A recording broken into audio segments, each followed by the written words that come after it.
Hello friends, आज हम बात करेंगे केमिस्ट्री के सबसे इम्पोर्टेंट और सबसे फंडामेंटल पार्टिकल की। वो है एटम और एटम से मिलके बनने वाले मॉलिक्यूल की। क्योंकि काफ़ी बच्चों में देखा गया है कि एटम और मॉलिक्यूल के बीच में वो डिफ्रेंशिएट नहीं कर पाते, काफ़ी कंफ्यूज रहते हैं एटम और मॉलिक्यूल को लेके।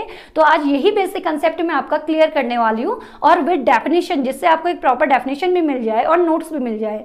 तो आप मैं कुछ ही चीज़ें इसमें बताऊंगी। सबसे पहले मैं एटम और मॉलिक्यूल को बताऊँ, उससे पहले थोड़ा सा केमिस्ट्री के बारे में जान लेते हैं कि केमिस्ट्री क्या है। तो केमिस्ट्री जो होती है वो साइंस की एक ब्रांच है, जिसमें हम क्या करते हैं, मैटर और उसकी प्रॉपर्टीज, केमिकल और फिजिकल प्रॉपर्टीज की स्टडी करते हैं। यानी कि मैटर क्या है, पदार्थ है, जो भी चीजें हमारे आसपास हमारे सराउंडिंग में प्रेजेंट है, जैसे सॉलिड, लिक्विड, गैस, जैसे हवा है, पानी है, कोई भी ठोस चीज है, तो ये सब क्या है, एवरीथिंग इज मैटर। यानी कि सारी चीजें क्या है, पदार्थ हैं। तो केमिस्ट्री साइंस की एक ब्रांच है जिसमें मैटर और उसकी प्रॉपर्टीज की क्या की जाती है, study.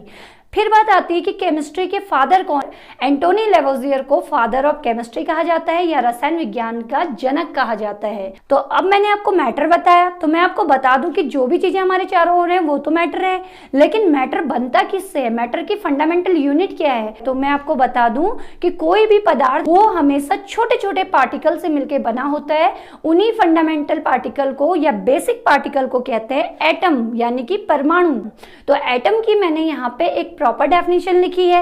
Atom is the smallest unit of matter. ये तो आप समझ ही गए होंगे कि ये एक बिल्डिंग ब्लॉक या फंडामेंटल यूनिट है किसकी, किसी भी पदार्थ यानी कि मैटर की। एंड विच इज इंडिविजिबल, जिसको और ज्यादा डिवाइड नहीं किया जा सकता है और ज्यादा नहीं तोड़ा जा सकता है, तो ये इंडिविजिबल है। It can participate in a chemical reaction, और ये फ्रीली किसी भी केमिकल रिएक्शन में इजीली पार्टिसिपेट कर सकती है, यानी कि ये किसी भी रासायनिक अभिक्रिया में आसानी से भाग ले सकता है।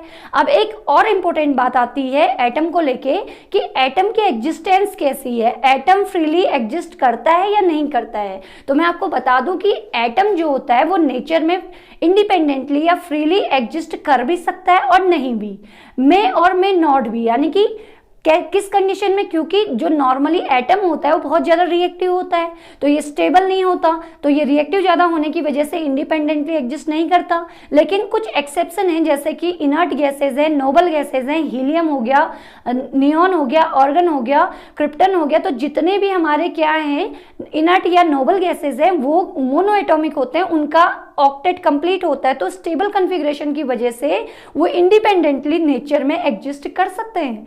तो इसीलिए यहाँ पर एक वर्ड आता है कि ये नेचर में इंडिपेंडेंटली रह भी सकते हैं और नहीं भी रह सकते हैं। तो ये लाइन इसके लिए सही मानी जाएगी। तो आपको एटम के बारे में बस 3 चीजें याद रखनी है। एक तो ये फंडामेंटल और स्मॉलेस्ट यूनिट है किसी भी मैटर की। पॉइंट नंबर 2, ये इंडिविजिबल है, इसको ब्रेक नहीं किया जा सकता और ज्यादा। नंबर 3, ये किसी भी केमिकल रिएक्शन में इजिली पार्टिसिपेट कर सकता है। नंबर 4 है कि ये इंडिपेंडेंटली एग्जिस्ट कर भी सकता है और नहीं। अब जैसे हमने कहा कि मैटर जो है वो एटम से मिलके बना होता है, ऐसी एटम भी कुछ फंडामेंटल पार्टिकल से बना होता है। तो मैं शॉर्ट में आपको बता दूं कि एटम जो होता है, एटम का एक न्यूक्लियस होता है। न्यूक्लियस में प्रोटॉन और क्या होते हैं, प्लस न्यूट्रॉन्स होते हैं, और इसके चारों ओर ऑर्बिट्स होते हैं जिनमें कौन चक्कर लगाते हैं, इलेक्ट्रॉन्स चक्कर लगाते हैं। तो इसके 3 फंडामेंटल पार्टिकल्स हैं। अब आपको मैं बता दूं कि न्यूट्रॉन और प्रोटॉन जो होते हैं ये न्यूक्लियस में रहते हैं, जिसमें से आपका प्रोटॉन जो होता है वो पॉजिटिवली चार्ज्ड होता है, और जो न्यूट्रॉन है, जैसा कि नाम से ही पता चल रहा है, ये न्यूट्रल होता है, यानी कि इस पे कोई चार्ज नहीं होता। और इलेक्ट्रॉन पे कैसा चार्ज होता है, नेगेटिव। अब क्योंकि न्यूट्रॉन और प्रोटॉन न्यूक्लियस में रहते हैं तो इनको कलेक्टिवली कहा जाता है न्यूक्लियॉन्स। न्यूट्रॉन प्लस प्रोटॉन को क्या कहा जाता है, neutron plus proton equal to क्या हो जाएगा, न्यूक्लियॉन्स। तो कुल मिला के न्यूक्लियस में प्रोटॉन पॉजिटिवली चार्ज है और न्यूट्रॉन क्या है, न्यूट्रल है। तो इन दोनों का कंबाइंडली चार्ज जो होगा पॉजिटिव होगा। तो निगेटिवली चार्ज इलेक्ट्रॉन इसके चारों ओर ऑर्बिट्स में क्या लगाएंगे, चक्कर लगाएंगे। अब बात करते हैं इनके डिस्कवरर की। तो इलेक्ट्रॉन सबसे पहले खोजा गया था, इसकी खोज की थी, डिस्कवरी की थी जे थॉमसन ने, और प्रोटॉन की थी रदरफोर्ड ने, फिर न्यूट्रॉन की थी चैडविक ने। तो ये तो था एटम के बारे में एक जनरल आइडिया। अब बात करते हैं मॉलिक्यूल की। तो हमने पढ़ा कि एटम जो होती है किसी भी मैटर की क्या होती है, स्मॉलेस्ट यूनिट होती है, यानी सबसे छोटी यूनिट होती है। तो अब अगर हम क्या मॉलिक्यूल की बात करें तो हमने यहाँ लिखा है molecule is formed by the combination of 2 और मोर atoms. which can exist independently in nature, it can also participate in a chemical reaction। तो बहुत सिंपल डेफिनेशन है कि ये कह रहा है कि जब दो एटम को हम क्या करते हैं, कंबाइन करते हैं, तो टू एटम्स को जब हम कंबाइन करते हैं तो टू एटम्स हमें कंबाइन होके क्या देते हैं, मॉलिक्यूल देते हैं।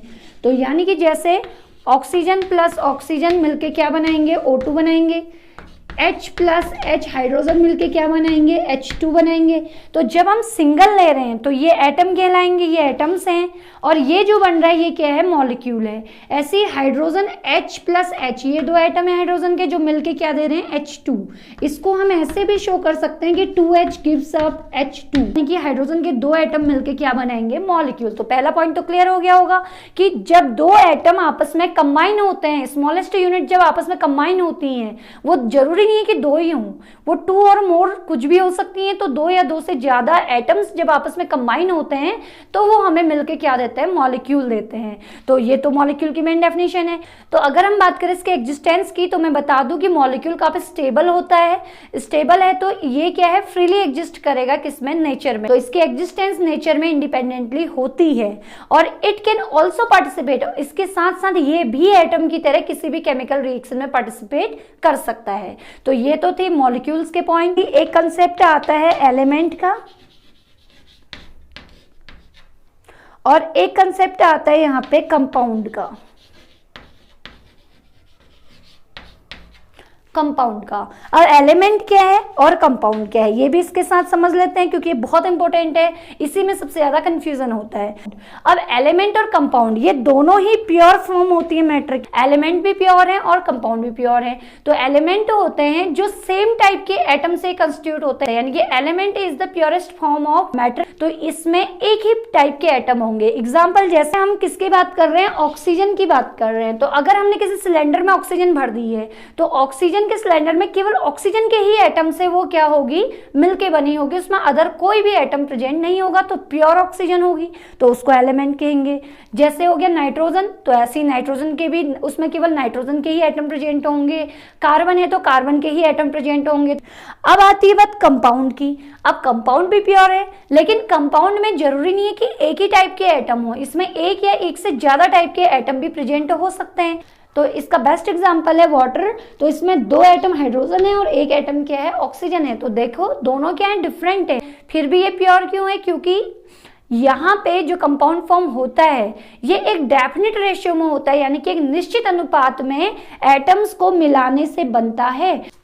तो कंपाउंड एक ऐसा मॉलिक्यूल है जो दो और दो से ज्यादा एटम्स को एक डेफिनेट रेशियो में मिलाने पर बनता है।